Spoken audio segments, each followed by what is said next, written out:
কিছু করতে হবে।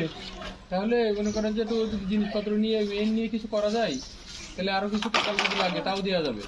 তাহলে ওই রাস্তায় রাস্তায় ওইটা না করে কিছু জিনিস করতে পারলে তাহলে মনে করেন যে একটু নিজে নিজে চলা যাবে।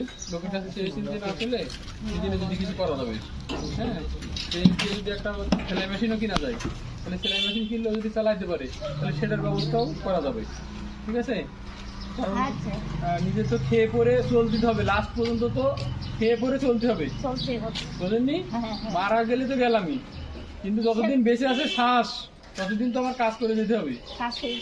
হ্যাঁ, লোকের কাছে হাত পাতাটা তো ভালো জিনিস না, লোকের কাছে হাত পাতা হবে না। যত সম্ভব নিজের উপর দাঁড়াই চলতে হবে। হ্যাঁ, নিজের উপর দাঁড়াই চললে তাহলে আল্লাহ খুশি হবে। এই লোকটা, আমি যার সামনে পাশে দাঁড়িয়ে আছি, এই লোকটা করার কোনো কিছু ক্ষমতা নেই। এই যে এখন কাগজ কুড়াতে যাচ্ছে, কাগজ কুড়াই রান্না করবে, আর বাড়িতেও একটা মেয়ে আছে, তারও স্বামী নেই। এই অবস্থায় তাদের জীবনযাপন চলতেছে।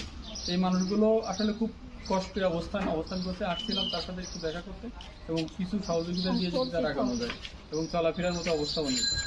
ঠিক আছে, তাহলে আপনি যান। ঠিক আছে।